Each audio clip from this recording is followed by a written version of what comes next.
Thank you, Laska Ehrlich.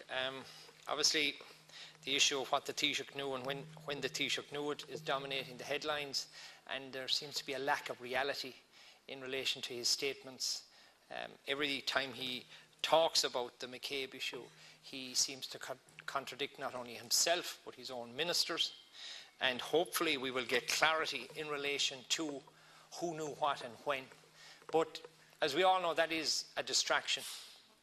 It is merely a circus of entertainment to political types and to the media, but of little real concern to the people who are on the ground.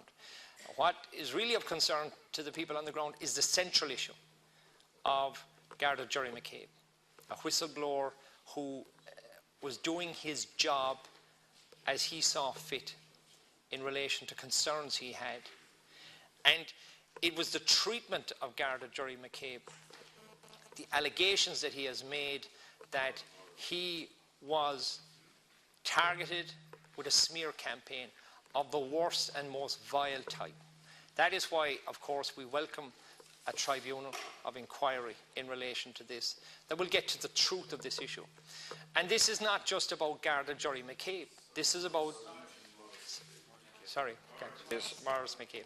In relation to Maurice McCabe, and what we need to get to is the bottom of it, as to why such a person who did his job correctly, who went off and not only was acting in the best interest of the state, but was acting in the best interest of every citizen who would bring it forward that they, if they were in the same situation, that they would be protected.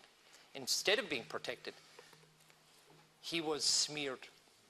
Now, why that is important is, when we brought in whistleblower legislation, it was to protect them. And I would suggest, Leader, that at some stage we shouldn't be looking at protecting whistleblowers. We should be looking at rewarding them and encouraging them and making sure that not just that the state will protect them, but that they would actually encourage them and reward them for doing their job, and making sure that anybody else who comes forward and is a whistleblower is doing a great service to the state. And when we get to the bottom of all of this, hopefully those who have allegations made against him in relation to their attempts to smear him will face the full rigour of the law.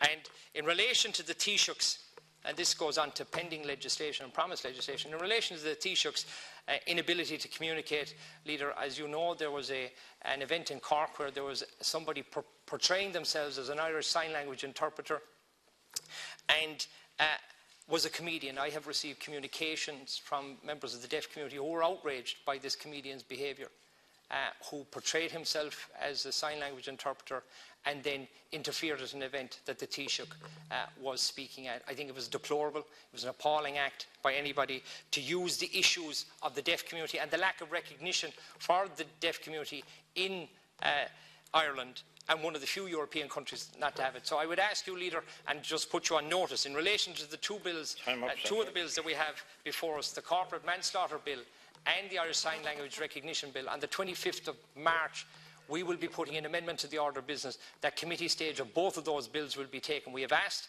various government departments to come in with their committee stage amendments. They have come up with all sorts of excuses why not to do so, but we will be putting forward amendments to the order of business on the 25th of March. Thank you, Cahill.